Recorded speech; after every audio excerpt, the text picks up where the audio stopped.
Ahí está, perfecto. Ahora sí. Bueno, muy bien. Repasemos un poco lo que vimos en la clase pasada, así nos enganchamos y seguimos con este tema. Bueno, lo que vimos en la clase pasada fue, en principio, el objetivo, cuál era el objeto nuestro de estudiar elementos estructurales solicitados exclusivamente a esfuerzos axiles, que ustedes lo tienen acá. Y después vimos cuándo teníamos una sección solicitada exclusivamente a esfuerzos axiles, cuando al reducir las fuerzas al baricentro de la sección, la única componente que teníamos era una componente de la resultante de reducción perpendicular al plano de la sección. Cuando eso ocurría, que era esto de acá, decíamos que esa sección estaba solicitada exclusivamente a esfuerzos normales o esfuerzos axiles. Muy bien, ahora cuando las infinitas secciones de un elemento estructural, de una barra, estaban solicitadas exclusivamente a esfuerzos axiles, decíamos que ese elemento estructural estaba trabajando a esfuerzos normales o esfuerzos axiles. Ahora bien, dicho esto, lo que nosotros queremos estudiar ahora son justamente elementos estructurales que solamente están solicitados o trabajando a esfuerzos normales o esfuerzos axiles. Ese es el objetivo. Bueno, esto fue una especie de repaso en donde, de cómo reducíamos las fuerzas, la parte de la izquierda, la parte de la derecha, la parte 1, la parte 2, y, las componentes internas o componentes de reducción. Después vimos cuál era el campo de aplicación, cuál era el alcance que nosotros le íbamos a dar a nuestras estructuras. Bueno, íbamos a trabajar indistintamente con sistemas isostáticos, hipostáticos o hiperestáticos. Las causas o acciones fundamentalmente iban a ser causa-fuerza y causa-variación de temperatura. Esta causa-seguimiento de vínculo simplemente la mencioné a título informativo y con el objeto de decirle, bueno, puede ser que en algún ejemplo nosotros indiquemos que es una causa-seguimiento de vínculo, pero no más que eso. Íbamos a trabajar con combinación de elementos, cuando el elemento estructural era todo hecho del mismo material y con todas las mismas características.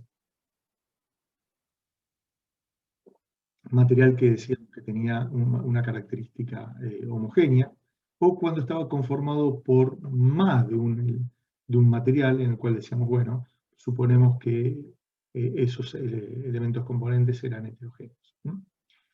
Que el elemento estructural era heterogéneo, porque estaba constituido por una serie de materiales distintos, en las cuales suponíamos que cada uno de esos materiales, a su vez, era homogéneo. Y en algún caso en particular podríamos llegar a decir, bueno, trabajamos con algún elemento componente, o con un elemento componente o con un elemento todo que directamente ya era un material heterogéneo. Iba a ser muy raro ese caso, pero lo podíamos tener. El periodo de comportamiento del material, habíamos dicho que era el periodo de comportamiento elástico, es decir, era válida la ley de Hooke, en donde existía una relación lineal entre tensiones y deformaciones, tal como vimos en la clase pasada. Muy bien. Esto era lo que nosotros no íbamos a ver, simplemente es a título informativo. Después vimos cómo eran las ecuaciones de equivalencia aplicadas exclusivamente a esfuerzos normales.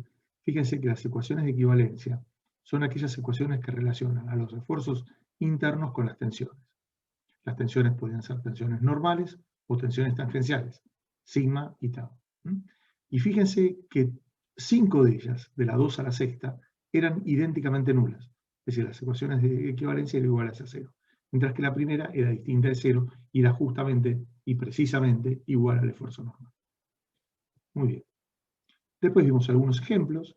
Fíjense que veíamos básicamente muchas de estas fotografías las habíamos visto cuando vimos sistemas reticulados. Básicamente puentes y cables, como pasa en sistemas reticulados, otro tipo de puentes, galerías que se utilizan para el transporte de materiales, galpones industriales, sobre todo los reticulados de las partes superiores, aunque hay algunas columnas acá que también son reticuladas. Esto es toda una cúpula hecha de una estructura reticulada. Estructuras geodésicas, estereoestructuras, Bueno, acá repasamos los nodos que habíamos visto en sistemas reticulados, estructuras hechas de otro material, reticuladas, pero de madera, parrales de cañerías o parrales de bandejas eléctricas, equipos, es decir, estructuras ya móviles, y algunas otras estructuras como las propias cañerías. Las cañerías muchas veces están solicitadas exclusivamente esfuerzos axiles, recipientes, tanques, y algunos otros ejemplos que también ya habíamos visto. Cables acá, columnas, cables en esta foto de acá, tensoestructuras. Bueno. Después nosotros lo que empezamos a ver fue la explicación del fenómeno. Vamos a repasarlo, esto sí me interesa porque por ahí lo hicimos un poquito rápido la vez pasada, pero así nos enganchamos ya a partir de un determinado lugar. Esperen que acá hay 4 chicos esperando para entrar. Ahí está.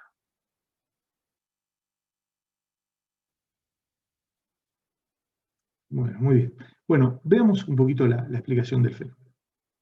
Teníamos acá esencialmente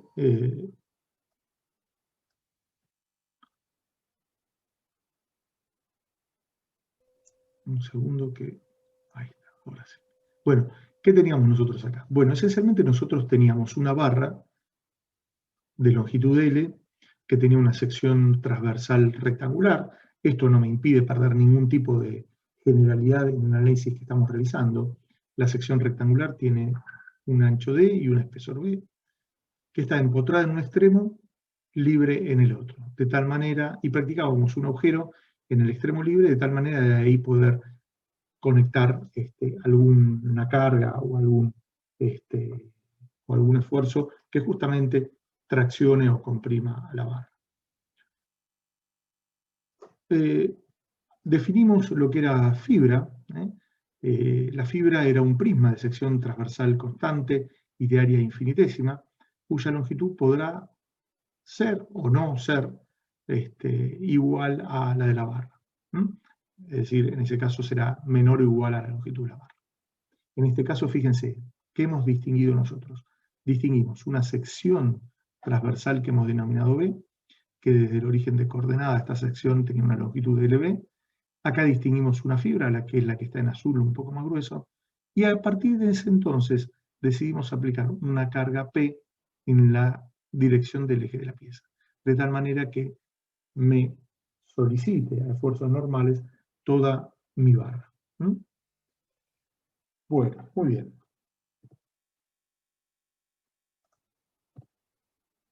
Bien, como consecuencia de ese esfuerzo P, se observa básicamente lo siguiente.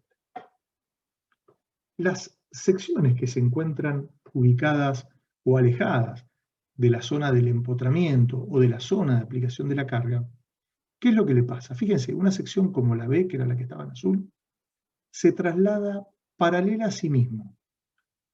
Y se observa que la sección, que inicialmente era plana antes de la deformación por axil, por esfuerzos normales, sigue siendo plana después de la deformación por solicitación axil. Es decir, que todos los puntos de esa sección experimentan el mismo desplazamiento.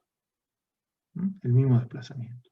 Esto implica que una fibra, como la que nosotros habíamos distinguido, va a sufrir un alargamiento, en este caso, que lo íbamos a distinguir como delta LB. Y se observa que todas las fibras que partían desde el empotramiento, desde el origen de coordenadas, hasta la sección que estábamos estudiando, experimentaban el mismo alargamiento. ¿Estamos de acuerdo? Ahora bien, la pregunta era, ¿qué le pasaba a aquellas secciones que estaban cerca de la zona de aplicación de la carga y cerca del empotramiento? Bueno, esas secciones no se mantenían planas. Esas secciones no se mantenían planas. Y tampoco se trasladaban paralelas a sí mismas. Fíjense que las secciones se curvaban, como vemos acá, y acá también. Entonces, en esas secciones que eran cerca de la aplicación de la carga y de los apoyos, las secciones no se trasladan paralelas a sí mismos y tampoco se mantienen planas. Lo que dijimos anteriormente es esto, fíjense, a través de un zoom. Todos los puntos de la sección B sufren el mismo desplazamiento delta B, lo que equivale a decir que las fibras, todas las fibras experimentan el mismo alargamiento. Por eso es que acá ponemos que el desplazamiento de los puntos equivale a la variación de longitud de las fibras. ¿Quedó claro? Muy bien. ¿Hasta acá alguna duda de todo esto que dijimos?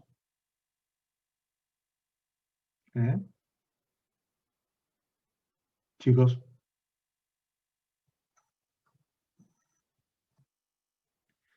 Chicos, hagámoslo un poquito dinámico, contesten, porque si no es un embole, le digo honestamente. Estar dando clase parece una sesión como el chiste que me mandaron eso de espiritismo. Están y bueno, estamos esperando que el fantasma conteste. Vamos. No, por mi parte no. Bueno, El tema es que yo no quiero contestar que no por si alguien tiene una duda. No interesa, aunque conteste uno, así por lo menos nos animamos y lo hacemos un poco más dinámico y nos hablamos un poquito. Aunque el que haya entendido conteste no, y el que si no contesta, bueno, listo, ahí está bien, pero por lo menos por ahí se anima uno a contestar, no hay problema. Bueno, ¿seguro los demás? ¿Alguna duda, algo? Bueno, esto era lo que pasaba. Ahora, la pregunta era, bueno, alguien podrá decir, Luis, vuelvo un poquito para atrás. ¿Cuánto dura esta zona o qué longitud tiene la zona en la que las secciones ni se trasladan paralelas a sí mismas ni se mantienen planas? Bueno, hay un principio, que es el principio de Saint-Venant, que vamos a ver si lo vemos con un poquito más de detalle más adelante cuando tengamos un poquitito más de tiempo, en la que dice que, bueno, eso dura aproximadamente o se extiende aproximadamente igual a la mayor dimensión transversal del elemento estructural, que en este caso, volviendo un poquito más para atrás, era D. ¿Estamos de acuerdo? Entonces, desde este borde para allá D y de acá para acá D, es donde ahí las secciones no se mantienen ni planas ni se desplazan paralelas a sí mismas. Ahora alguien me puede decir, Luis, ¿pero cuánto es esto? Bueno, en realidad termina siendo una muy poca porcentaje de la longitud total. ¿Por qué? Porque no llega a superar más allá del 5% y muchas veces menos. ¿Y por qué es esto? Bueno, porque en general nosotros trabajamos con barras esbeltas, donde la longitud del elemento estructural es por lo menos 10 veces esta longitud D, o esta dimensión D. Ahora bien, eso ustedes me dirán, bueno, Luis, pero si es el 10% de acá y el 10% de acá es el 20%. Es verdad, pero en la práctica no termina siendo más de un 5, un 6, un 7% como mucho. Es decir, las barras con las que trabajamos son mucho más esbeltas que eso. Muy bien. Para resumir esta observación experimental de que las secciones se trasladan para sí mismas, son planas, etcétera, etcétera, un poco están resumidas a través de lo que se conoce como hipótesis de Navier, que nos dice que las secciones que originalmente eran planas antes de la deformación por solicitación axial, seguirán siendo planas después de la misma, conservarán su forma y se desplazarán paralelas a sí mismas. Esta observación, que si uno reitera este ensayo con otras situaciones de carga, es de observarse siempre, se transforma en una suposición de trabajo, que en definitiva se termina transformando a su vez en una hipótesis de estudio, de análisis de trabajo, que es conocida como hipótesis de Navier. Bueno, muy bien. ¿Y por qué es una hipótesis? Porque en todos los ensayos que realizamos se repite, se observa, y entonces uno directamente cuando tiene una barra solicitada a esfuerzos normales dice, bueno, perfecto, esto constituye una hipótesis de trabajo y la puedo adoptar siempre debido a que es un ensayo repetitivo. Bueno, muy bien. Acá la única letra, este dibujito lo saqué del libro de Mecánica de Materiales de Bill Johnston, de Wolf y Mazurek. en la cual, bueno, a la mayor dimensión transversal yo la llamé D, acá la llama B el libro, pero fíjense, es lo mismo, es una cuestión de nomenclatura, fíjense que a una distancia B de la zona de aplicación de la carga, acá encima es de compresión, no pasa nada. La diferencia entre la mayor dimensión, entre la máxima tensión normal y la tensión promedio es del 3%. Si nos ubicamos a B sobre 2, es decir, todavía más cerca de la zona de aplicación de la carga, ya fíjense que aumenta a casi un 39%. Y si nos ubicamos a un cuarto de la dimensión transversal, ya estamos en un 160% aproximadamente. Y ustedes preguntarán, Luis, ¿por qué lo comparamos contra la tensión promedio, que es igual al esfuerzo dividido el área? Por lo que a continuación después demostramos. Acá vimos este desarrollo. Lo primero que habíamos visto es que los desplazamientos de todos los puntos de una sección se mantienen constantes. Con lo cual se observa que para cada sección, todos los puntos de esa sección sufren el mismo desplazamiento. Ahora bien, fíjense, si los desplazamientos son constantes, quiere decir que todas las fibras también experimentaron el mismo alargamiento o la misma variación de longitud. Por eso es que colocamos delta LB igual a constante. Ahora bien, si uno plantea el cociente entre la variación de longitud y la longitud inicial, se observa que el numerador es constante, por lo que acabamos de observar experimentalmente. La longitud inicial para todos los puntos es constante. Eso no introduce ningún problema. Con lo cual, el cociente entre dos magnitudes constantes es constante. Y esto es lo que nosotros denominamos deformación específica longitudinal. Es decir, a la variación de longitud dividido la longitud inicial es lo que conocemos como deformación específica longitudinal. Y si ahora introducimos la ley de Hooke, es decir, donde las tensiones se igualan al módulo de elasticidad por las deformaciones, vemos que el módulo de elasticidad es constante, porque es una característica del material. La deformación específica, por lo que acabamos de ver, es constante. Por lo tanto, el producto de dos constantes es una constante. O sea que las tensiones son constantes para todos los puntos de una misma sección, de una barra solicitada de esfuerzos axiles. ¿Sí? Bueno, y entonces vemos que si uno trabajamos con la primera ecuación de equivalencia, sigma es constante, por lo tanto sale fuera de la integral. Y por lo tanto, si sigma es constante, me queda sigma por la integral de diferencial de área y es igual a sigma x por el área. Y entonces observamos que acá, de la primera ecuación de equivalencia, justamente demostramos la primera expresión simple de aplicar entre solicitaciones internas y tensiones. ¿Sí? Que me dice que el esfuerzo normal es igual a las tensiones normales por el área. Y fíjense que si bien para todos los puntos de una misma sección es constante, tanto la tensión como obviamente el esfuerzo normal y el área, no significa esto que las tensiones, como los esfuerzos y el área, varíen de sección a sección. ¿Estamos de acuerdo? Eso es lo que representa, es que son función de X. Recuerden que el eje de la barra coincide con el eje X. Entonces, eso es lo que hace que justamente sean variables a lo largo del eje de la pieza. Bueno, de esta expresión, que es la que acabamos de obtener, lo otro que encontramos es, bueno, oponemos sigma x igual a n sobre a y al área igual a n sobre sigma. Esta es la expresión que nosotros utilizábamos para verificar un elemento estructural y esta es la expresión que utilizábamos para dimensionar un elemento estructural. Esto, recuerdan, lo vimos, ¿sí? Si hay alguna duda acá, me paran, me dicen, Luis, a ver, ¿puedes repetir esto que no me acordé de la clase pasada, no me quedó claro? No hay ningún problema. Pero si estamos de acuerdo, de estas expresiones seguimos para adelante, ¿sí? ¿Estamos de acuerdo, chicos? Dale. Sí, perfecto. Bien, bueno.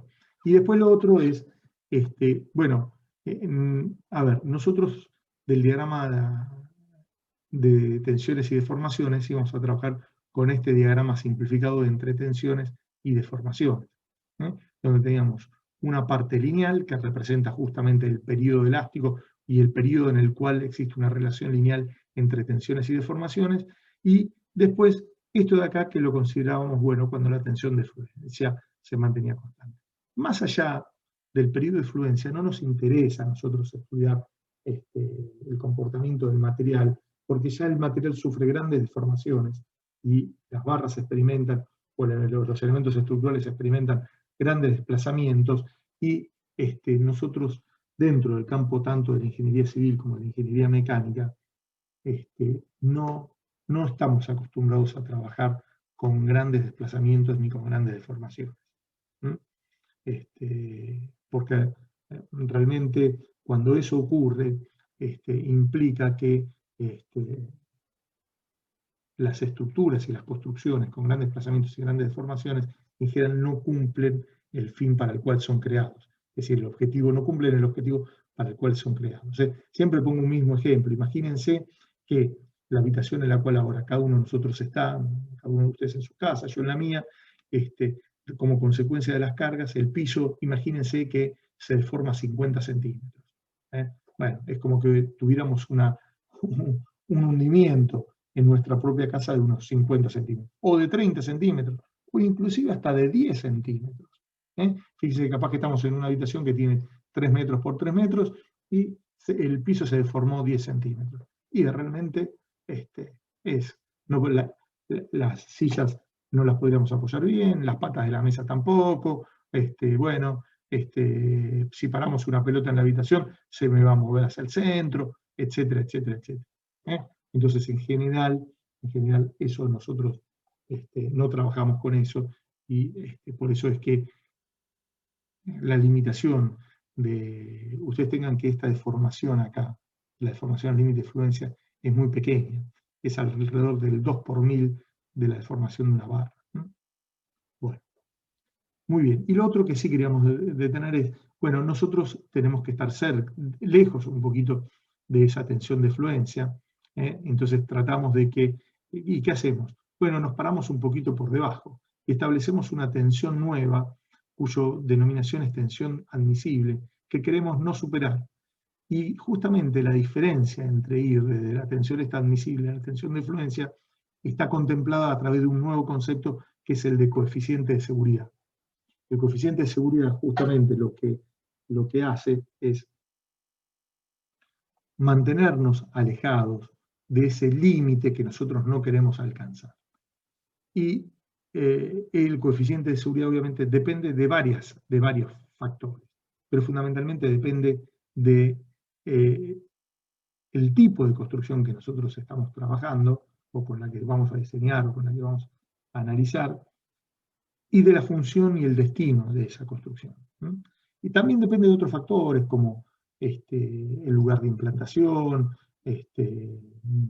depende de los métodos con los cuales uno calcula y diseña esa estructura, pero fundamentalmente depende de la función y del tipo de construcción con la cual nosotros vamos a trabajar. Yo siempre pongo un ejemplo muy burdo y extremo. No es lo mismo diseñar una central nuclear que diseñar un galpón para albergar pasto o en el medio del campo. ¿Estamos de acuerdo? Esa es una gran diferencia. Uno no le va a prestar ni le va a proporcionar la misma seguridad a uno y otro. Y en general lo que ocurre es que importa la función y el destino de esa construcción, e importa también la cantidad de personas que van a estar trabajando o se van a ubicar dentro de esa construcción. ¿Sí? Bueno, muy bien. El coeficiente de seguridad es un coeficiente adimensional que es mayor o igual a 1, y es el cociente entre la tensión de fluencia y la tensión admisible. O dicho de otra manera, la tensión de fluencia dividido el coeficiente de seguridad nos proporciona la tensión admisible. Muy bien. Bueno, un problema de verificación de tensiones es cuando la sección o la barra ya está dimensionada, y nosotros queremos ver si por algún motivo cambiaron las cargas y las acciones que actúan sobre ese elemento estructural, y bueno, esas nuevas cargas van a producir nuevos esfuerzos internos, pero el área se va a mantener constante o igual a la primera sección que nosotros habíamos diseñado. Entonces, dividiendo el esfuerzo normal dividido el área de la sección, obtenemos la tensión de trabajo o tensión de servicio. Es decir, el esfuerzo actuante sobre la barra existente dividido el área de esa barra nos da lo que se denomina tensión de trabajo o tensión de servicio. Y tiene que ser menor o igual a la tensión admisible. ¿Sí? Y después el otro problema es el problema de dimensionado de las secciones, en donde fíjense que el área mínima que uno adopta tiene que ser mayor o igual al esfuerzo normal dividido la tensión admisible. A esa área mínima que uno adopta se la denomina comúnmente como área necesaria. Muy bien. Quiero hacer un comentario antes de seguir, acá en el caso tanto de la dimensionado de las secciones como en el de verificación de las secciones, que es el siguiente. ¿Se acuerdan que cuando nosotros empezamos con esta segunda parte de la materia, yo les dije que a diferencia de lo que pasaba con la primera parte de la asignatura, no nos interesaba si un elemento estructural tenía una sección rectangular o una sección circular o era un perfil doble T. No nos interesaba ni el volumen de materia que uno ponía en ese cuerpo, ni cómo ese volumen estaba distribuido. Lo que sí nosotros vemos acá en los problemas de solicitación AXIL, que sí me interesa el volumen que nosotros ponemos, que está dado a través del área de la sección transversal, pero no nos interesa para una sección transversal de una barra solicitado esfuerzos normales, cómo es la distribución de ese volumen dentro del área. ¿Entendido? Cuando digo, ustedes me dirán, ¿cómo vas a distribuir un volumen dentro de un área, Luis? Porque en realidad lo que estoy diciendo es ese área, si yo lo multiplico por una longitud unitaria, tengo un volumen por unidad de longitud. El área uno lo puede interpretar como el volumen por unidad de longitud, ¿no es así? Entonces, fíjense que el área multiplicada por una longitud unitaria me da un volumen, y si yo lo divido por la longitud, me da un volumen por unidad de longitud. Pero resulta que el volumen ese y el área tienen el mismo valor numérico, entonces es como si fuera un volumen por unidad de longitud. Eso es un poquito lo que uno dice. Así que esto ténganlo en cuenta. Ahora, esto que les estoy diciendo, ojo, porque es válido para elementos traccionados siempre. Vuelvo a repetir, para elementos traccionados, esto que les acabo de decir es válido siempre, pero no para elementos comprimidos. Para elementos comprimidos valen siempre y cuando no son susceptibles de sufrir pandeo. Bueno. Y lo otro que vimos es las calidades de los aseos.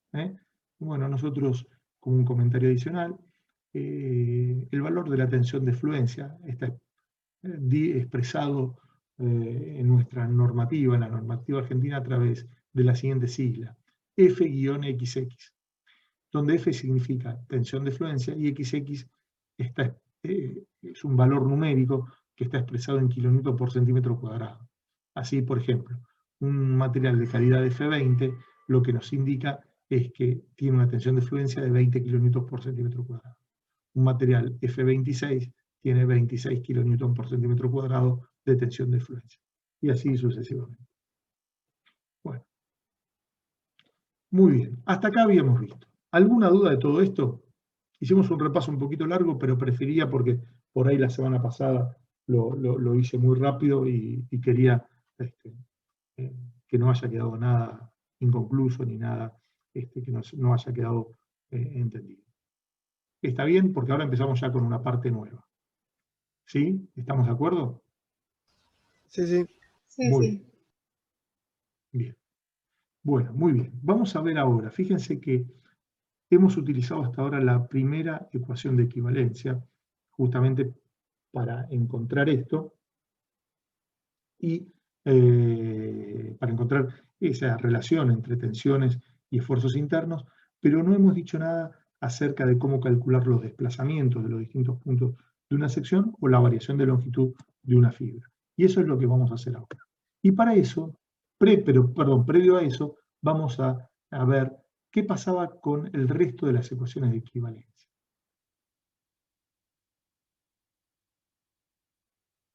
Fíjense, si uno toma la quinta y la sexta ecuación de equivalencia, se observa lo siguiente.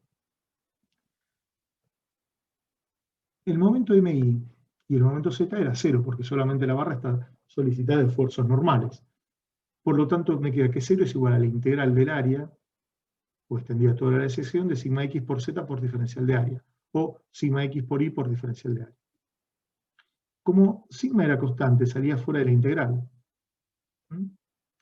Y entonces me queda esta expresión. Pero si me queda esta expresión,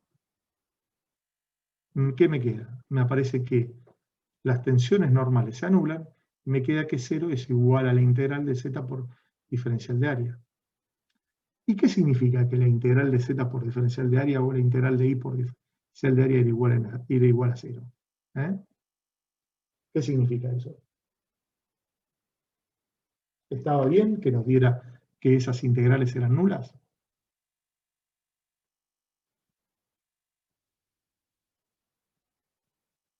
¿Bien, chicos?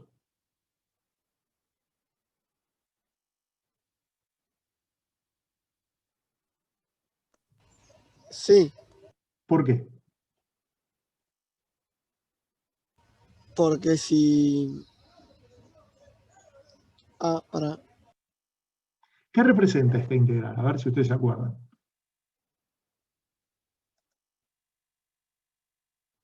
No es el... No me acuerdo bien el nombre, pero lo vimos en la parte de geometría de las masas, creo. Algo así era, no me acuerdo el nombre. Es el momento estático. Sí, eso. Momento estático o momento de primer orden. Tiene los dos nombres, claro. Fíjense, el momento estático, ¿qué es? Es el producto de un área o de un diferencial de área por la distancia a un eje determinado. Ahora, z es la distancia al eje y, e y es la distancia al eje z. Ahora, el eje y y el eje z pasan por el baricentro de la sección. ¿Sí? Entonces, esto es el momento estático del área de una sección respecto de ejes baricéntricos. Y si ustedes recuerdan, se había demostrado que los momentos estáticos respecto de ejes baricéntricos, un segundito, ¿cómo eran? Eran nulas. Por eso dice, el momento estático del área de la sección respecto del eje Y baricéntrico y el momento estático del área de la sección respecto del eje Z baricéntrico. Y eso era nulo. Y está bien que sea nulo porque recuerden que el momento estático del área de la sección respecto de ejes baricéntricos es nulo. Bueno, con lo cual lo que llegamos a la conclusión de que la quinta y la sexta ecuación se satisfacen. Bueno, veamos qué pasa, todavía fíjense, nosotros ya con esto de las 6 ecuaciones de equivalencia hemos trabajado con 3, con las 3 donde aparecen tensiones normales. Vamos a ver qué pasa con aquellas ecuaciones en donde aparecen ahora tensiones tangenciales. Y para eso vamos a trabajar con la segunda y la tercera ecuación de equivalencia. A ver, si la sección se mantiene plana, implica que la sección no se alabea. Ustedes saben cuando una sección, ¿qué es el alabeo de una sección? ¿No es así? ¿O no? Yo se los expliqué. ¿O no? Si no lo recuerdan, lo repito. Sí, cuando se flexionaba. ¿No? Cuando, perdón, no te escuché. Cuando se flexionaba. No necesariamente, porque se puede flexionar y mantenerse plana. No, mirá, vamos a hacer lo siguiente. Un minuto, paro esto de compartir. Y quiero que miren un poquito acá. Lo voy a hacer más que con una hoja, lo voy a hacer acá con esta, que es una tapa de un cuaderno, que es un poquito más grueso. Imagínense, yo tengo esto.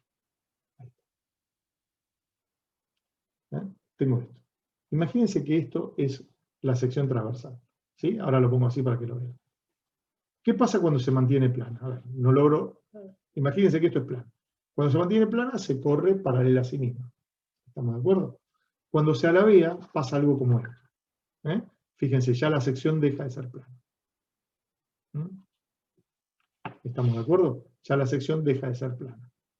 esto es el alabeo de una sección. Inclusive así podría ser. La sección deja de ser plana. Eso es lo que significa alabeo de una sección. ¿Me expliqué? Sí, muy claro. Bueno, perfecto. Perdón, Volvemos a eso compartir. sería cuando. Eso Sí, sería sí, como sí. cuando traccionás, la sección se hace más finita en el medio. Ponele. Cuando, en el ensayo que vimos de tracción, Claro. En ese ensayo, ¿cambia la sección o la sección sigue siendo plana? bueno, ahí la sección todavía sigue siendo plana. Ahí la sección, fíjate, la sección siempre va a disminuir, cuando vos estás traccionando una barra, mira, vamos a hacerlo con un ejemplito para que... Imagínate que yo tengo esta barra. Vamos a hacerlo así, un poquito más grueso, para ver qué es lo que pasa. Imagínate que la sección, esta es la barra, ¿sí? Esta barra tiene esta longitud inicial.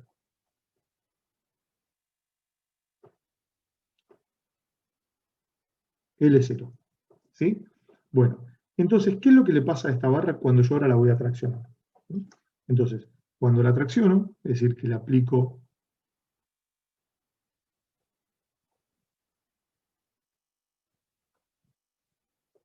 dos fuerzas iguales y opuestas, esto ahora, dos fuerzas F, esto se va a estirar. Pero no solo se estira, sino que además transversalmente se contrae. Es decir, lo voy a hacer bien burdo como queda la deformación para que se vea, ¿no? Pero lo que le pasa es esto.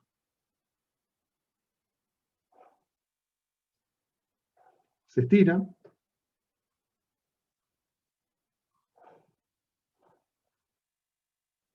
Y se contrae lateralmente. ¿Está bien? Y la longitud final ahora es esta. Lo que pasa es que como uno trabaja con barras esbeltas, esta deformación transversal ocurre, pero muchas veces no es muy apreciable. Esta es la longitud final. Este efecto se conoce como efecto Poisson.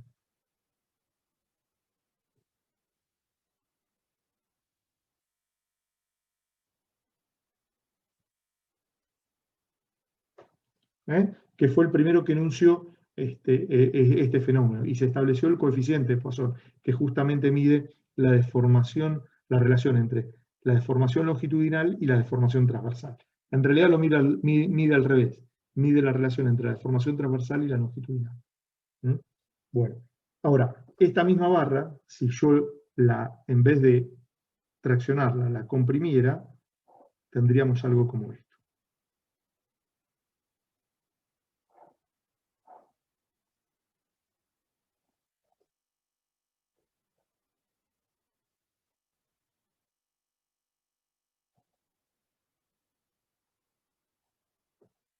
Ahora la comprimo, acá F es de tracción, acá F es de compresión.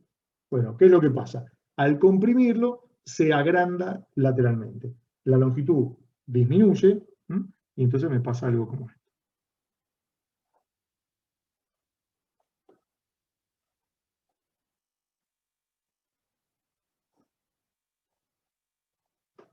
Perdón, me pasé de largo. Ahí.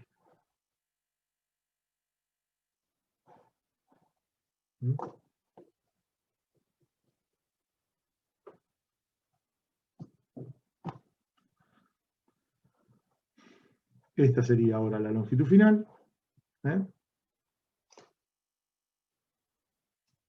Y esta de acá es la longitud inicial.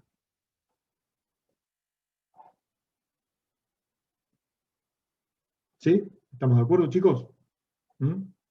Lo que le pasa cuando algo está traccionado o está comprimido. Está bien. Entonces, en ese ensayo lo que pasa es que la sección se mantiene plana hasta que después en un momento se rompe, ¿está bien? Pero ahí cuando se rompe como se pueda romper y ahí la sección deja de ser plana. Pero hasta un poco antes de que la sección se mantenga plana, antes de que se rompa, la sección se va manteniendo plana. Y justamente el fenómeno de estricción lo que está caracterizando es esto. Pero lo que pasa es que en ese fenómeno de estricción, cuando ya es marcado, hace algo como esto. Sí, te escucho, lo que te interrumpí cuando me ibas a preguntar algo o...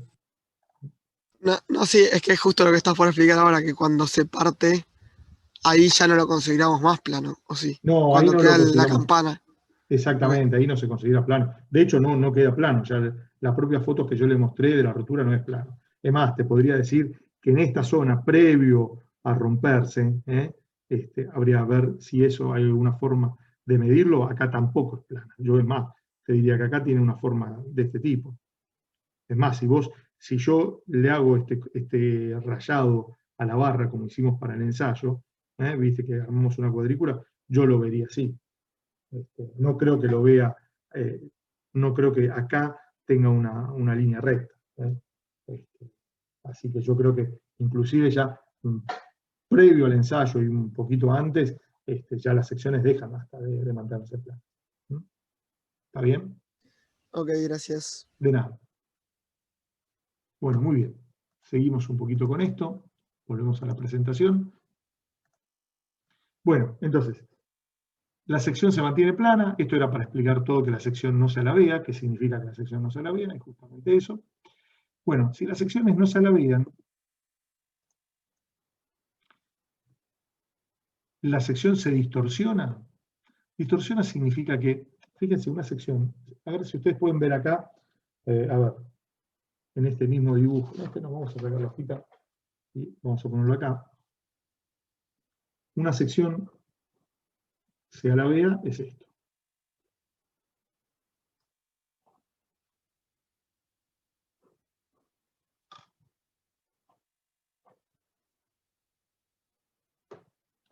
Una sección se alabea es, por ejemplo, algo así. ¿Está bien? Eso es una sección que se alabea. Ahora, una sección se puede distorsionar, algo como esto.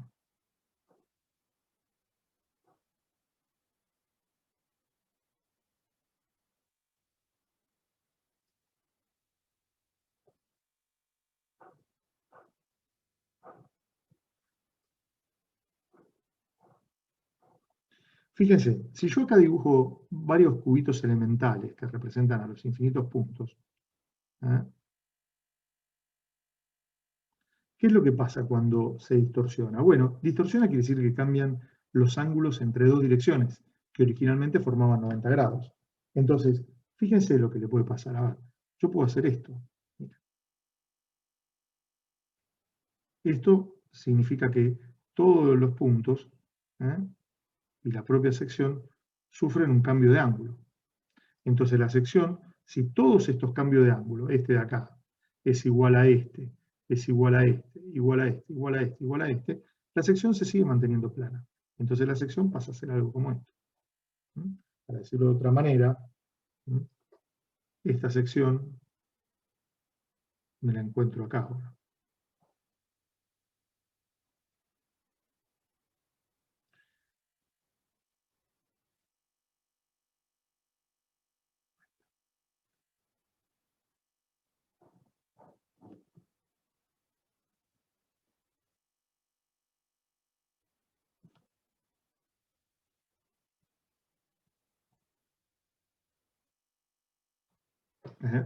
¿Estamos de acuerdo?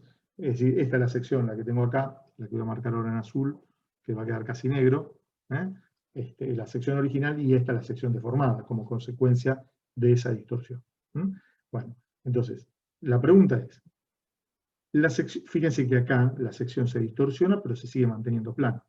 Y eso ocurre cuando todos estos angulitos,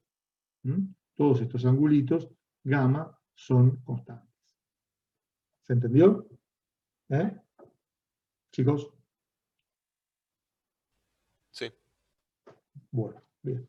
Ahora, ¿la sección se distorsiona? Bueno, es lo que vamos a analizar. Fíjense que está la pregunta, pero no está la respuesta. Ahora, pueden pasar dos cosas. La primera es que gamma sea igual a 0, es decir, que esto que tenemos acá no ocurra. La segunda posibilidad es que gamma sea constante, que es como pasa acá. En cualquiera de los dos casos, en este caso la sección no se alabea y no se distorsiona, acá no se alabea pero se distorsiona. ¿Entendido la diferencia entre uno y otro? ¿Mm? Sí. Bien, bueno. Acá estaba puesto, justo, mira, no me acordaba que lo había escrito. ¿Mm? Bien, bueno. Entonces, fíjense, estas eran la segunda y la tercera ecuación de equivalencia. Bueno, muy bien. Vamos a trabajar ahora con cada uno de estos. Vamos a trabajar suponiendo que nosotros sabemos que en solicitación axil las secciones se mantienen planas. Que no se la vean, pero estamos tratando de ver si la sección se distorsiona o no. ¿Y para qué? Ya van a ver para qué. Bueno, a ver, primer caso, gamma igual a 0. La sección no se alabea y no se distorsiona. Por ley de Hooke, tenemos que tau es igual a g por gamma. Ahora, como gamma es igual a 0, ¿qué es lo que pasa? Las tensiones tangenciales son nulas. ¿Mm? Muy bien. Si tau es igual a 0, se satisfacen la segunda y la tercera ecuación de equivalencia. ¿Por qué? Vuelvo para atrás. Porque si tau es igual a 0, esta integral es nula y esta integral de acá también es nula. Por lo tanto, se satisfacen la segunda y tercera ecuación de equivalencia sin ningún problema. ¿Quedó claro eso?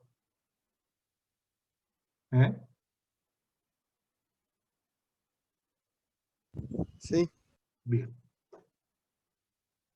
Bueno.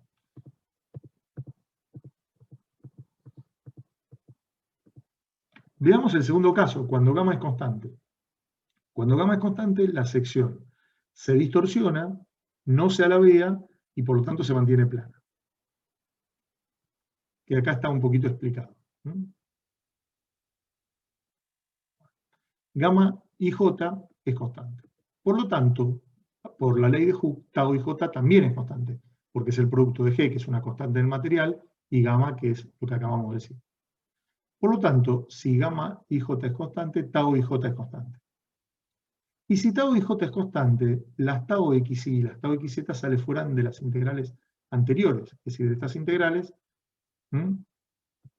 salen de la siguiente manera. Ahora, fíjense, si yo tomo Q sub I y tau XY sale fuera de la integral, me queda esto. Con lo cual, las tau XY se terminan anulando. Y me queda que la integral del diferencial del área extendida a toda la área de sección es igual a 0. Y lo mismo pasa con la otra integral. ¿Y esto qué les parece? ¿Es posible que el integral del diferencial de área sea nulo?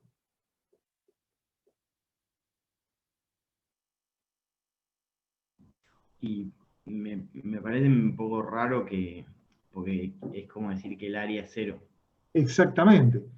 Fíjate que suponer que gamma es constante y por lo tanto tau es constante, llegamos a la conclusión de que el área de la sección transversal es nula, lo cual eso constituye una incongruencia matemática y después física, porque justamente nosotros estamos poniendo un elemento estructural que tiene un volumen determinado, con una longitud determinada y un área transversal determinada. Así que constituye, como dice acá, una incongruencia matemática en primer término y una física en segundo lugar. Por lo que les acabo de decir. Conclusión. Por lo tanto, como el área de sección no puede ser nula, la única posibilidad de que se satisfaga la segunda y la tercera ecuación de equivalencia es que las tensiones tangenciales sean nulas. Y por lo tanto, las tensiones tangenciales, si son nulas, las distorsiones son nulas. Es decir, ahora recorro el camino al revés. ¿Sí? Recorro el camino al revés. Y entonces, tanto las tensiones como las distorsiones son nulas. Y si las distorsiones son nulas, ¿qué pasa? La sección se mantiene plana, no se alabea y tampoco se distorsiona. ¿Me expliqué? Todo lo que acabé de decir está acá expresado, ¿no? ¿Me expliqué, chicos? Sí, sí. Bien, muy bien. Así que si uno vuelve para atrás, perdonen que sea un poquito pesado con esto, la sección se mantiene plana, no se alarga, y la pregunta, ¿se distorsiona? Bueno, acabamos de llegar a la conclusión de que la sección tampoco se distorsiona. O sea que se mantiene plana, no se alarga, no se distorsiona. Y que esta posibilidad no es factible de que ocurra. Porque como acabamos de ver, lleva a una incongruencia matemática y física. Muy bien.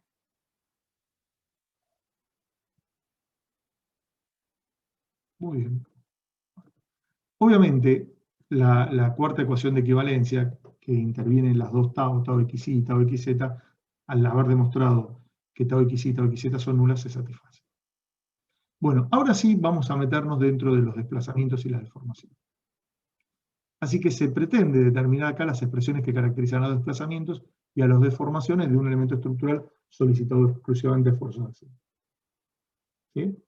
Y entonces para eso vamos a trabajar con esta barrita estructural, que como ustedes verán, Luis, qué complicadito, ¿no? Me pueden decir, ¿por qué tomas esa sección transversal, esa barra donde la sección transversal va variando a medida que nos desplazamos a lo largo del eje de la barra? Bueno, para darle un poquito más de generalidad a la demostración, nada más que. Fíjense, esta es una barra donde tengo la sección esta, que no sé si no está indicada, me parece. Sí, me olvidé de indicarla. Pero bueno, es la sección A, por eso está aplicado ahí el esfuerzo normal NA. En la otra sección, en la de la derecha, tengo el esfuerzo normal NB, porque esta sección la llamé B.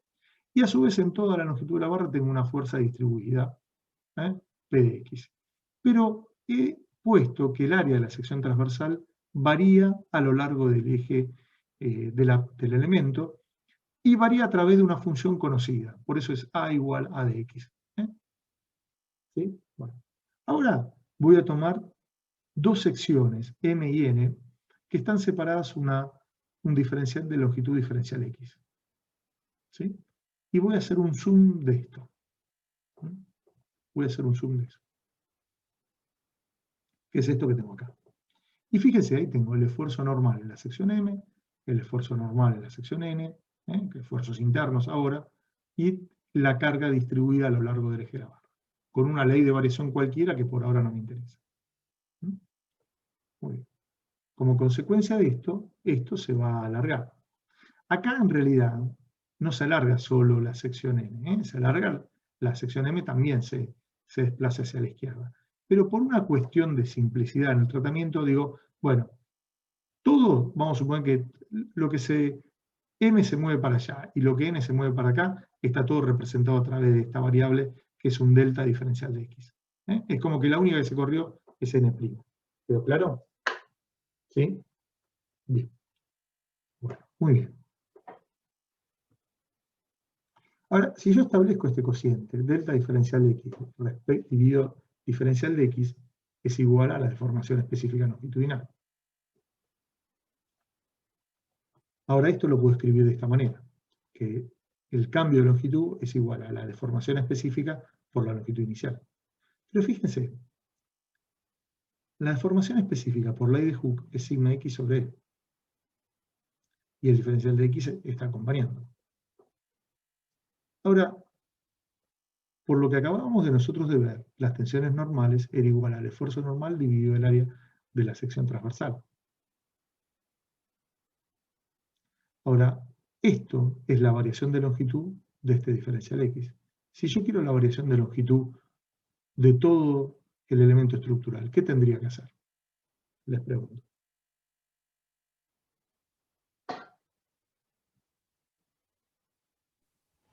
Integrar. Integrar, exactamente. Integro esta expresión en toda la longitud de la barra. O desde el inicio hasta una determinada variación, hasta una determinada ubicación de la sección que me interesa. Y llegamos a esta expresión. O sea que la variación de longitud, que es igual a la de desplazamientos, y que son función de x, es igual a la integral de 0 a x de n, que es una función de x dividido e y dividido a, que también es una función de x por diferencial de x. ¿Quedó claro? Chicos. Sí, sí.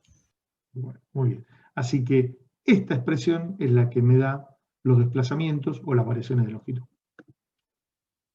Y obviamente, las deformaciones, ¿qué van a hacer? Bueno, si uno lo observa de acá, las deformaciones, ¿qué es la derivada de los desplazamientos o la derivada de las variaciones de longitud respecto de x, que es lo que está dicho acá. Y que uno, bueno, en definitiva, es como no integrar esto. Entonces es n dividido e y dividido a. Pero esto solo aplica cuando la causa es fuerza. Ojo, esta parte de acá solo aplica cuando la causa es fuerza. Cuando la causa es variación de temperatura, como vamos a ver ahora en un ratito, es distinto. Y por eso, esta es la derivada. Esta primera parte, a ver, vamos a marcarla. Esta primera parte vale siempre, independientemente de cuál no sea la causa. Esta segunda parte solo vale cuando la causa es la causa fuerza. ¿Estamos de acuerdo? Muy bien. Bueno.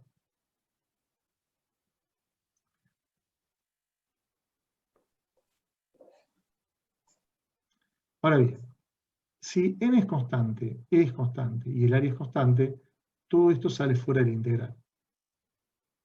Borramos esto. Todo eso sale fuera de la integral. Y por lo tanto, ¿qué me queda? Fíjense, n, e y a sale fuera de la integral, me queda la integral de 0 a L de diferencial de x o de 0 a x. Por lo tanto, me queda que n por L sobre E por A es cuando estos tres parámetros son constantes. Y esta expresión, si hubiera sido hasta una sección cualquiera, me hubiera quedado algo como esto. Me hubiera quedado lo siguiente. Me hubiera quedado esto. N por x dividido E por A. Me hubiera quedado los desplazamientos.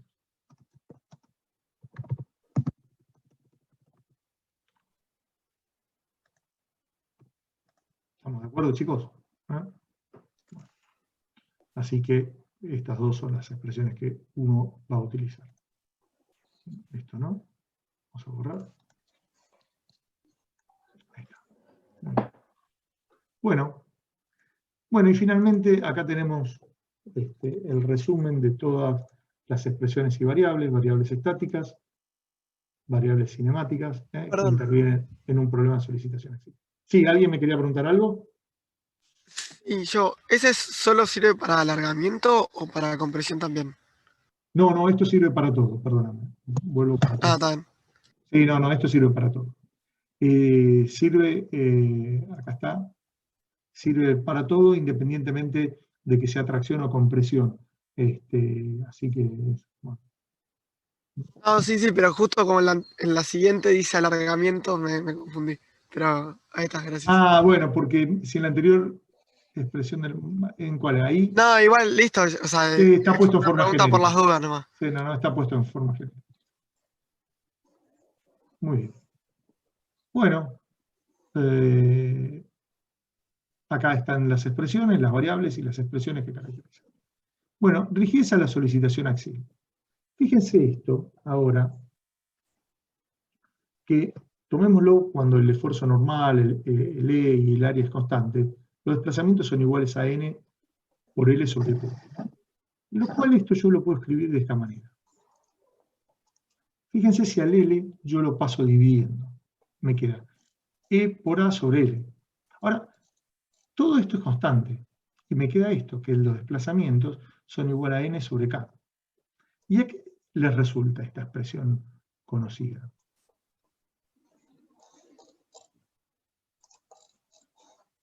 Que ustedes vieron en Física 1.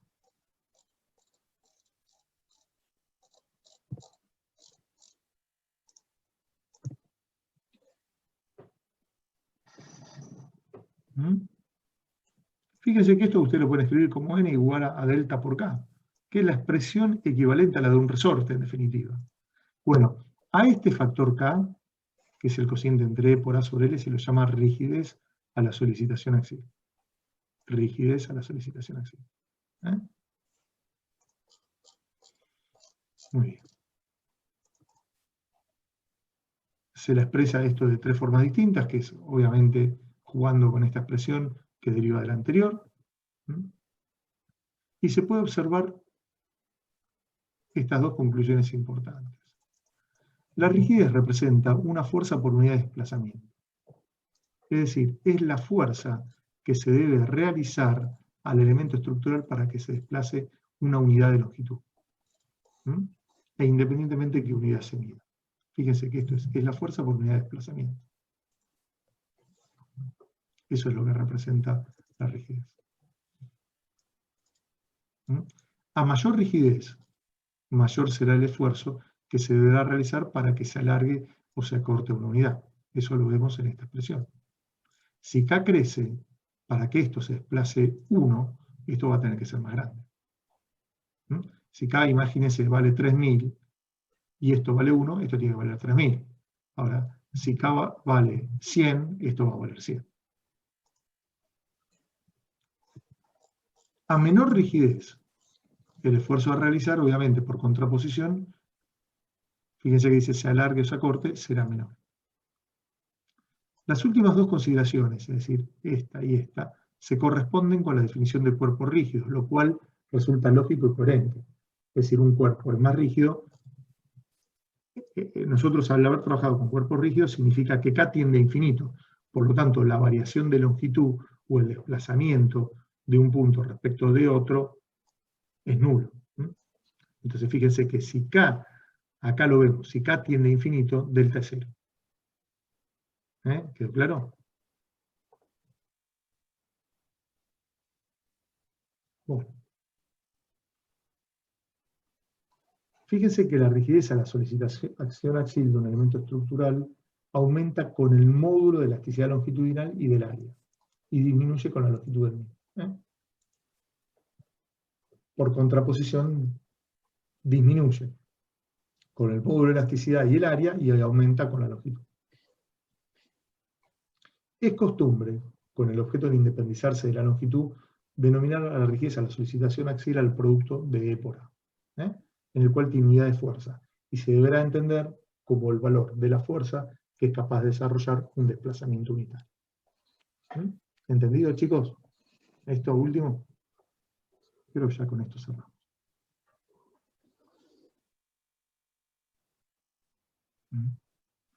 Muy bien.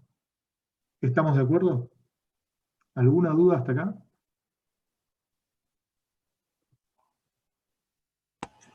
No, por ahora no. Bueno. Hay un último que dice, de los parámetros vistos merece realizar el siguiente comentario adicional. Fíjense, supongamos que tenemos dos materiales. Uno con un módulo de elasticidad de 1 y otro con el módulo de elasticidad de 2. Donde obviamente acá se observa que E1 es más grande que E2. ¿Está bien? Entonces fíjense que para una misma tensión, el material más rígido se deforma menos. Y el material menos rígido se deforma más. Esto es lo mismo que decir, para alcanzar una deformación epsilon asterisco determinada, para el material menos rígido, o sea, con menor módulo de elasticidad, disculpe, me pasé, tengo que reaplicar una carga menor que para el material 1 que tiene un módulo de elasticidad mayor. ¿Entendido? Bueno. Esto es lo que, todo esto está, en esta diapositiva está explicado eso que acababa de decir. Muy bien. Bueno. ¿Alguna duda hasta acá de todo esto que vimos? ¿Ah? No. Bueno, vamos a ver ahora lo mismo para variación de temperatura. Es decir, lo que estuvimos viendo ahora es un poquito acá, es, a ver, ustedes ejercitaron todo el tema de solicitación axial y ¿qué pasó? Bueno, terminamos de darle forma al aspecto teórico de esa ejercitación que ustedes vieron y de dónde salían esas expresiones y por qué habíamos llegado a eso. ¿Estamos de acuerdo?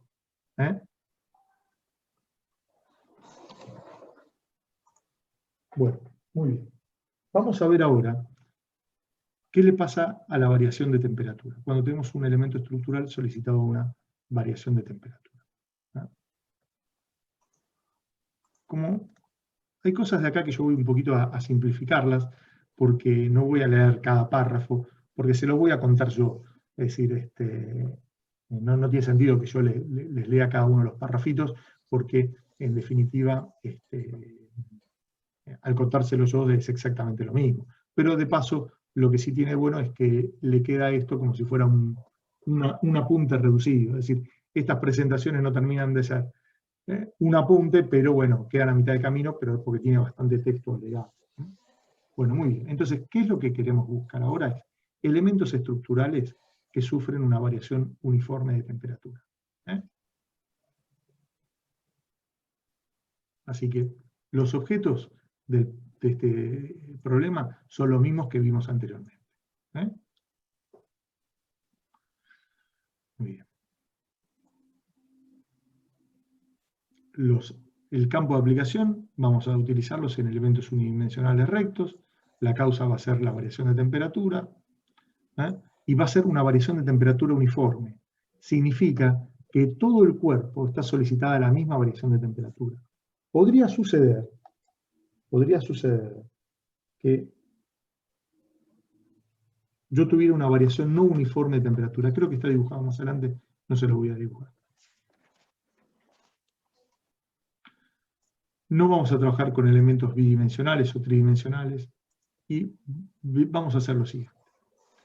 Vamos a decir que un cuerpo está actuando con una variación uniforme de temperatura cuando en todos los puntos de la superficie exterior del mismo se produce la misma variación de temperatura, ya sea aumento o disminución, respecto de una situación que hemos considerado como inicial para el proceso de estudio de nuestro fenómeno. ¿Sí? Fíjense, acá, y lo vamos a distinguir poniendo directamente un signo más, cuando esa variación de temperatura es un incremento, es decir, todos los puntos sufren un incremento de la temperatura respecto de una situación inicial, y la vamos a distinguir con los signos menos cuando sufre un decrecimiento o una disminución de la temperatura inicial. ¿Estamos de acuerdo? Muy bien. Bueno, esto es un poquito lo que les estaba diciendo, ¿no? Una variación de temperatura es positiva y la vamos a representar con el signo más. Eso implica un incremento de temperatura.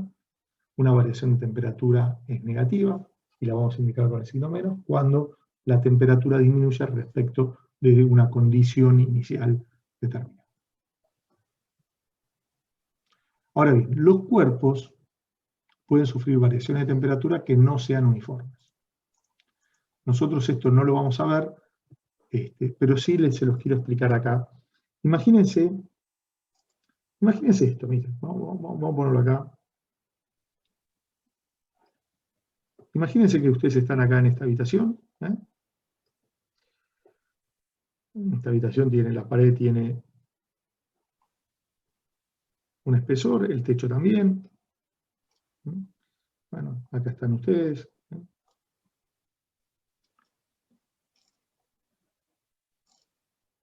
¿Sí? Acá están ustedes sentados, o se van a sentar para...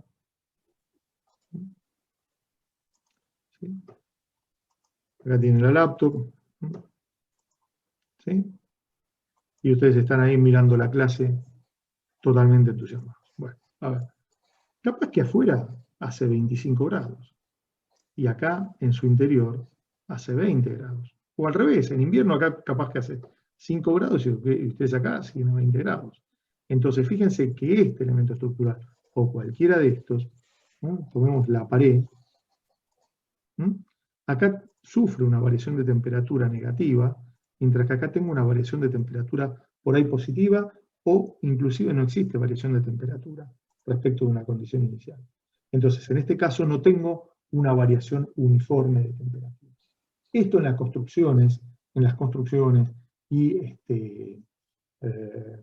en muchos equipos se da a lo largo del año un montón de veces, que sufren variaciones no uniformes de temperaturas. Esto es un poco lo que yo les quiero indicar con esto. ¿Sí? ¿Me expliqué, chicos, lo que es una variación no uniforme de temperatura? Sí, sí, perfecto. Bien. Muy bien. Vamos a considerar ahora una barra de sección rectangular.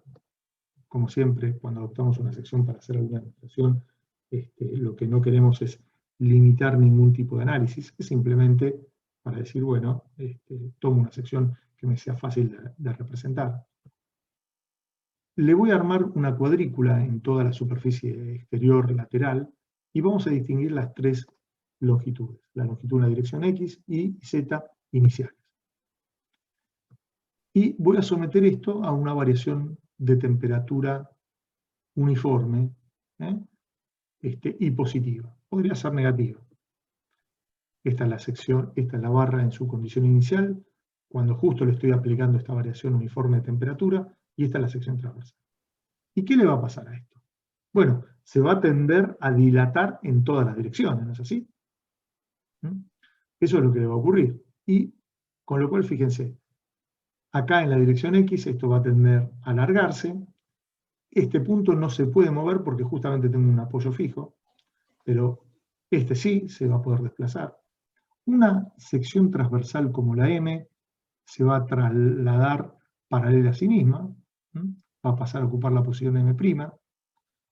La fibra que originalmente tenía esta longitud va a sufrir un cambio de longitud. Fíjense que en azul es la longitud inicial, en bordó o marrón es la longitud final, por lo tanto hay un cambio de longitud. Lo mismo le pasa a toda la barra, tenía una longitud inicial y ahora sufre una variación de longitud. ¿Y qué le pasa a la sección transversal? También se va a tender a expandir, a alargar en las direcciones Y y Z. ¿Está bien? ¿Sí? ¿Hasta acá entendido lo que le pasa desde el punto de vista del fenómeno físico? Sí, sí. Sí, sí. Bien, Sí. perfecto. Ahora la pregunta es, ¿cómo hacemos nosotros para medir o para tratar de determinar esta longitud final en E, en Z, en Y, en X, etc.? Bueno, esto nosotros lo sacamos de la física.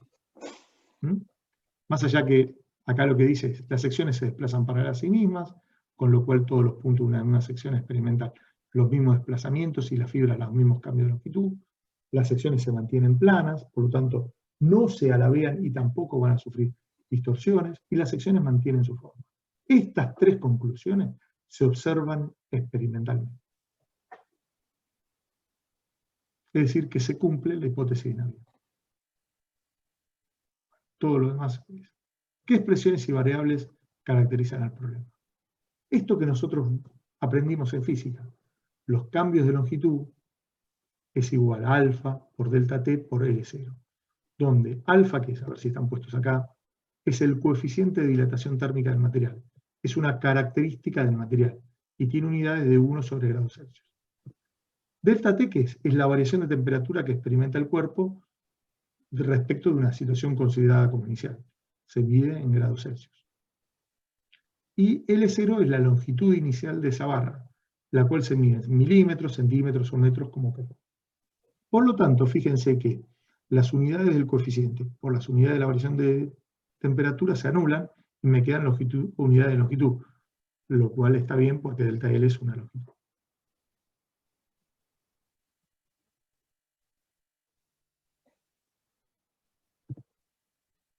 Perdón, esto es lo mismo que indicábamos antes. Cómo se alargan y las expresiones para cada una de las dimensiones. Para X, para Y y para Z. Bien. Ahora bien, como nosotros estamos trabajando con elementos unidimensionales, y son elementos unidimensionales en la dirección X, las dimensiones iniciales en Y y en Z son mucho más chicas que la dimensión en X. Por lo tanto, estos desplazamientos o estos cambios de longitud en la dirección Y y en la dirección Z, para lo que nosotros vamos a trabajar en nuestra materia, los vamos a obviar. Es decir, no los vamos a considerar. Simplemente los pongo acá para que ustedes sepan que en las tres direcciones el cuerpo sufre desplazamientos y sufre variaciones o cambios de longitud, pero no en todos ellos los vamos a considerar. Por lo tanto, solamente la vamos a considerar en la dirección X. Bueno, acá esta presentación calcula las deformaciones específicas tanto en la dirección X y Z, y lo que tiene, fíjense de bueno, es que delta LX sobre LX0, delta LI sobre LI0, y lo mismo para Z, fíjense que las deformaciones específicas en las tres direcciones es constante, es el mismo valor, es igual a alfa por delta T. Fíjense la característica que tiene.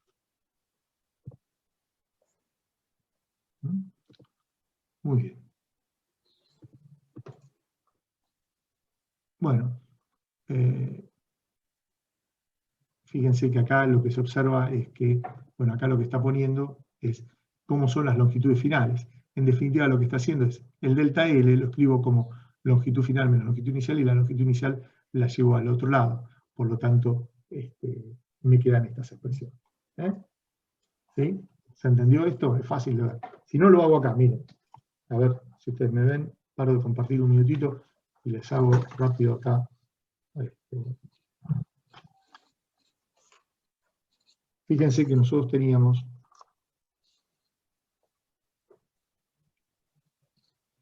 que delta L es igual a alfa por delta T por L0. Pero delta L es igual a la longitud final menos la longitud inicial. Y esto es igual a alfa por delta T por L0. Por lo tanto, la longitud final es igual a L0 más alfa por delta T por L0. Sacando factor común L0, tengo que esto es igual a 1 más alfa por delta T. Pero alfa por delta T es épsilon. Entonces, la longitud final es igual a L0 por 1 más épsilon. ¿Quedó claro? ¿Sí?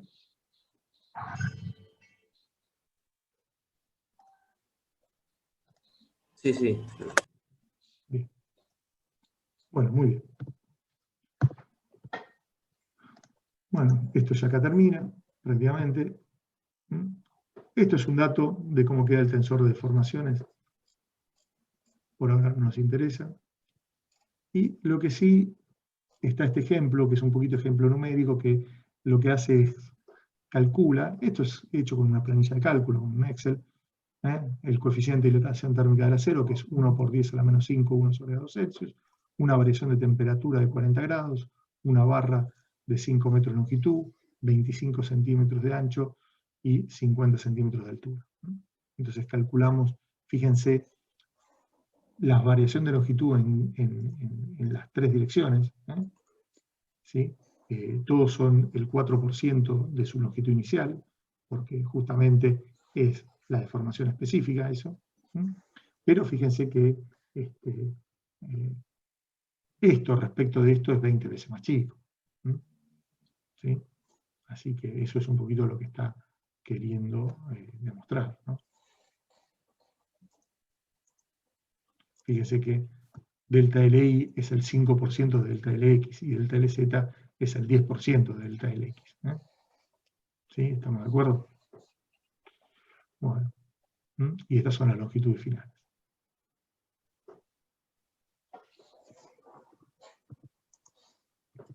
Bueno, esto es para llegar a la conclusión de que solo trabajaremos, salvo que en algún caso indiquemos lo contrario, con la variación de temperatura en la dirección longitudinal de la barra, ¿no?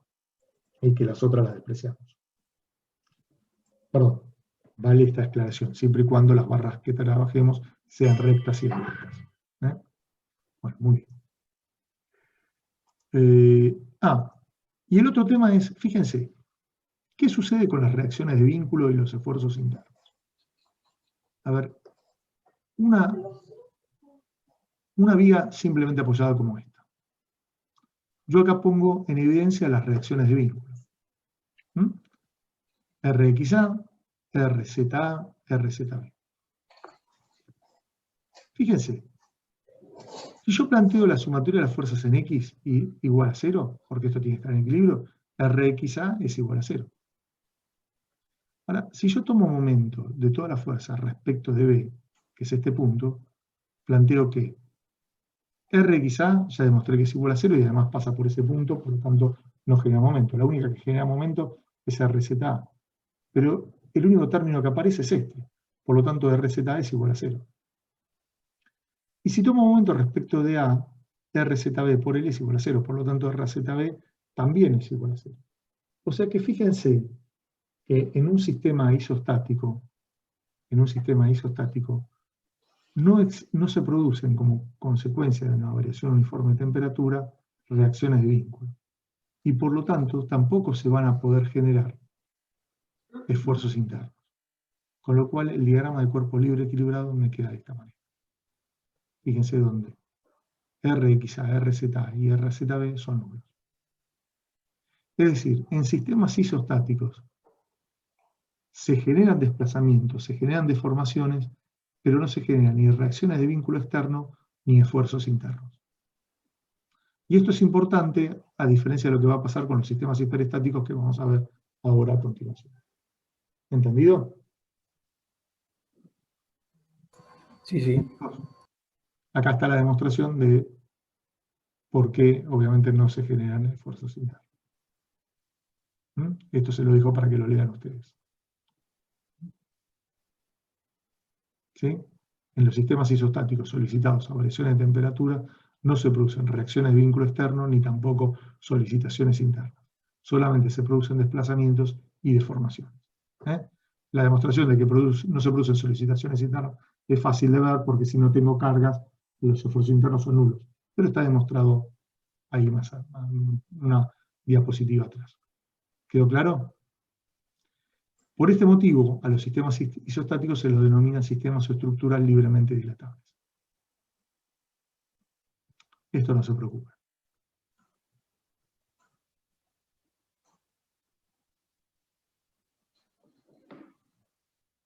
Y fíjense cómo son. Esta es la estructura, este es el diagrama de cuerpo libre equilibrado, diagrama de esfuerzos, diagrama de variaciones de longitud, diagrama de formaciones específicas. ¿Lo entienden por qué esto es así? ¿Este de acá o no? ¿O quieren que lo hagamos? Es porque es función como lineal de, tipo el largo es función lineal del esfuerzo, ¿no? No, no hay esfuerzo, acordate que el esfuerzo es nulo.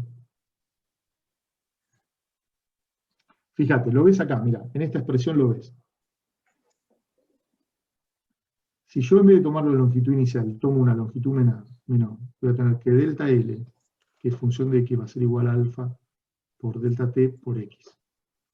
Esto es constante, entonces me queda el producto de una constante por X. Entonces fíjate que para delta de X igual a 0, esto es igual a 0, fíjense que el punto A es un punto fijo, por lo tanto nos da un valor nulo. Para delta L de X igual a X asterisco, esto es igual a alfa por delta T por X asterisco, y para delta L de X igual a L, esto es igual a alfa por delta T por L0. ¿Entendido? Ahorita vamos a ayudar. ¿Cómo? ¿Se entendió esto, chicos? Sí, ahí sí. Bien, por eso. Fíjate que vos podés tomarlo en realidad cuando estás analizando la barra.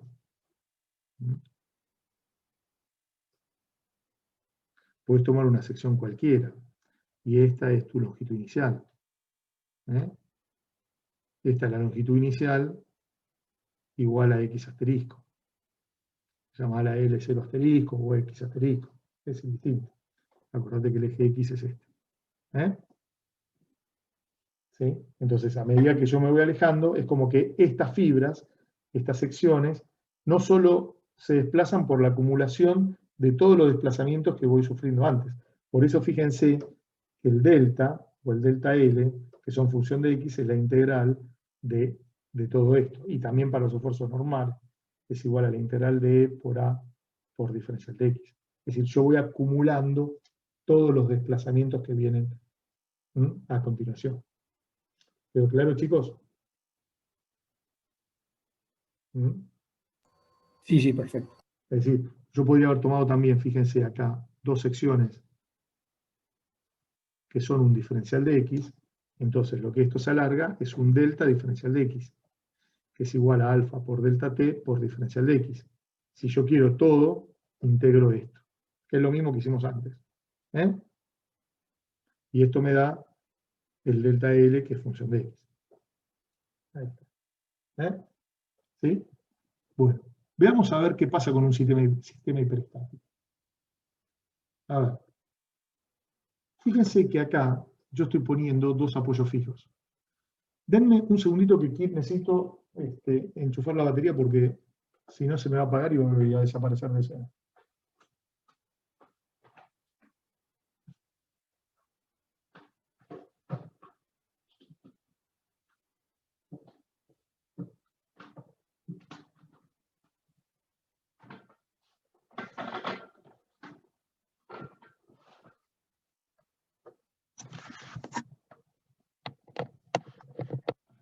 Ahora sí. Bueno. Muy bien. Bueno, consideramos ahora, veamos esto que son creo que 2 diapositivas, o 3, son 7, 8 minutos, vamos a llevar, y así nos vamos y después empezamos con flexión. Fíjense, tengo ahora un sistema hiperestático. ¿Y por qué es hiperestático? Porque acá en A coloqué un apoyo fijo y acá también. Fíjense que ahora esto no es libremente dilatable porque esta sección no se puede correr para allá y esta tampoco se puede correr ni para un lado ni para el otro. No solo para la izquierda o para la derecha, ni para la izquierda ni para la derecha. ¿Entendido? Entonces esto es un sistema hiperestático, con lo cual no es libremente dilatable. Y vamos a suponer que es la misma barrita que teníamos antes, pero que la someto a una variación uniforme de temperatura. Muy bien. Esto es lo mismo que tener esta barra biempotrada. Biempotrada. ¿Sí? Bueno. Vamos a realizar la resolución de este problema aplicando el principio de superposición de efectos, es decir, dividiendo el problema en dos partes. En ambos, vuelvo a la figurita, fíjense que la longitud inicial, antes de la aplicación de la variación de temperatura, y después de la variación de la aplicación de la variación de temperatura, es la misma. ¿Quedó claro? Es la misma.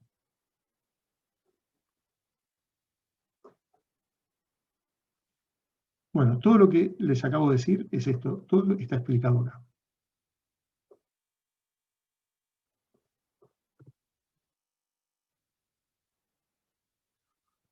¿Cómo descompongo el problema en dos partes? Primero, supongo yo que el apoyo fijo o empotramiento en B no existe. Entonces esta barra, como consecuencia de la variación de temperatura, se va a alargar. Y la sección B pasará a ocupar la posición B'. ¿Está bien?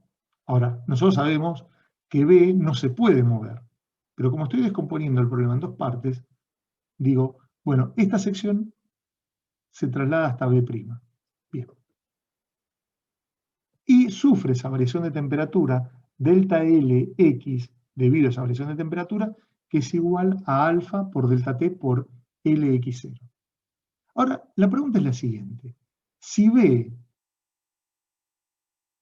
yo lo estoy llevando hasta B' como consecuencia de la variación de temperatura, pero esto no es posible, ¿quién es el que me impide que que la sección B se traslade? ¿Quién es el que me está impidiendo que eso ocurra? El empotramiento. El empotramiento o el apoyo fijo que puse en B. Vuelvo un poquito para atrás porque habíamos puesto o un apoyo fijo o el empotramiento. Entonces, concepto de física ahora. Si hay algo que impide que algo se desplace o se mueva o que cambie la condición de movimiento de ese cuerpo, ¿qué es desde el punto de vista físico? ¿Quién es el que produce que un cuerpo modifique su estado de reposo o de movimiento? ¿Qué magnitud física es que nosotros vimos? Una fuerza. Una fuerza, exactamente. Muy bien, sería una fuerza. Por lo tanto, el apoyo fijo en B o el empotramiento en B, lo que generan es justamente un esfuerzo para evitar que esta sección B se pueda trasladar a B'. Entonces, si yo estoy descomponiendo el problema en dos partes, donde primero lo dejo desplazarse, después tendré que aplicar una fuerza que me lleve a B' a B. ¿Qué es esto de acá? Todo lo que les acabo de decir en palabras está escrito acá. O sea que acá yo tengo que aplicarle una fuerza X o N de tal manera que genere el mismo desplazamiento que se generó, pero ahora en sentido contrario. A este desplazamiento lo voy a llamar delta Lx sub n, que va a ser igual a n por Lx sobre E por A. ¿Mm? ¿Estamos de acuerdo? Fíjense que esta expresión era la misma expresión de la integral que habíamos visto antes, que es esta que tenemos escrita acá, ¿eh? Es esta que tenemos escrita acá, pero donde n, ella es constante y por lo tanto sale fuera de la integral. Por lo tanto, se tiene que la variación de longitud, si yo sumo ahora las dos partes, ¿no? La aplicación de la variación de longitud debido a delta t y la variación de longitud debido al esfuerzo normal, tengo esta expresión. Tiene que ser igual a 0, porque la variación de longitud es nula. ¿Entendido? Entonces, me queda esta expresión. Alfa por delta t por el x0 más n por el x0 sobre E por A. Y de acá sale que el esfuerzo normal es igual a menos alfa por delta t por E por A. Ahora fíjense qué es alfa, que es el coeficiente de dilatación térmico, E, que es el módulo de elasticidad, y A, que es el área, son magnitudes positivas. Si la variación de temperatura es positiva, ¿cómo será el esfuerzo normal? Negativo. Negativo, será un esfuerzo de compresión, lo cual coincide con esto que nosotros habíamos visto, que yo tengo que aplicar una fuerza acá que me lleve esto para este lado. Y esto está comprimiendo la barra. ¿Está bien?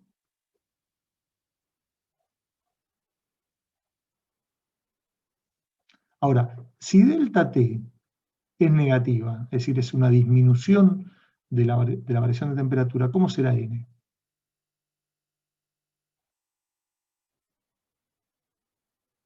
¿Positivo o negativo? ¿Eh? Positivo. Positivo, claro, o sea que el esfuerzo normal ahí será de tracción. ¿Y por qué será de tracción? Porque fíjense que en ese caso, la barra, ante una variación negativa, estoy dibujando, ahora, para mostrarles. Si yo acá tengo una variación uniforme negativa de temperatura,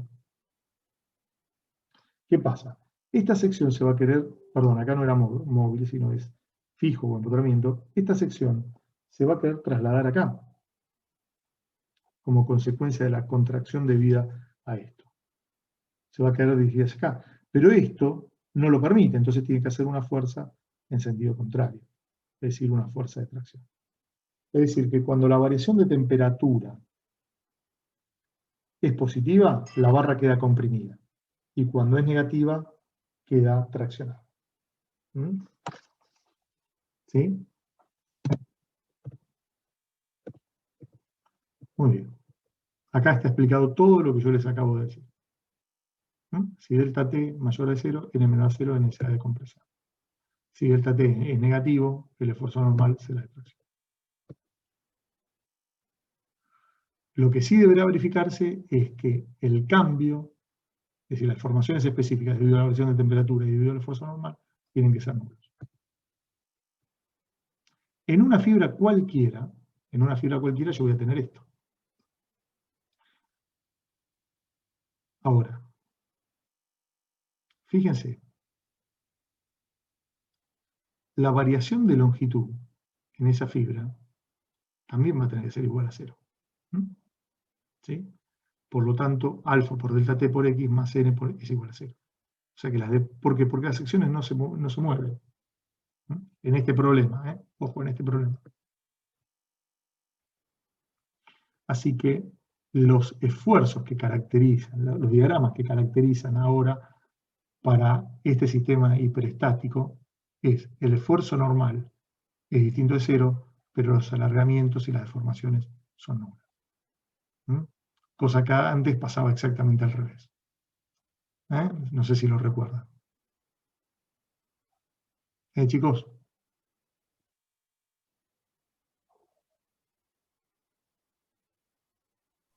Sí. Bien. Bueno, ahora, esto ocurre para este problemita que es una barra que está con dos apoyos fijos en los extremos o bien potrada. Pero hay problemas en la guía donde, por ejemplo, si ustedes tienen esto, por ejemplo, 3 barras con distintas secciones y distintos materiales, creo que hay uno donde se le aplica acá una variación de temperatura positiva. Bueno, estos se terminan deformando, fíjense que esto se tiende a alargar, como estos dos barras no son barras rígidas, esto tiende a correrse esto hacia la derecha y esto hacia la izquierda. ¿Estamos de acuerdo? Entonces, sí, las secciones sufren en ejemplos como este, cambio de longitud y deformaciones específicas. Bueno, creo que con esto terminamos esta presentación. ¿Les parece? Con esto terminamos todo lo que es solicitación axil, así que, bueno, ¿les parece que nos tomemos un descansito y volvemos en entre 15 y 18 minutos? ¿Les parece? Volvemos. Vale, buenísimo. 11:05, son 10 y 48, 49, 11:05, 11:06, volvemos y empezamos con solicitación por flexión. Chicos. Dale, bárbaro. Bueno, Dale, muy dale. bien. Nos vemos, chicos. Hasta luego. Pregunta, estás Sí. grabando, no sé si querés terminar de grabar el intervalo o cortar y volver a arrancar. Sí, hagamos así. Me desconecto para que vaya guardando esto y nos volvemos a conectar 11:06, 11:07. Porque así me los guarda como archivos separados y no son tan largos. Gracias por hacerme Vale, acordar. buenísimo. Gracias por hacerme acordar. Hasta luego.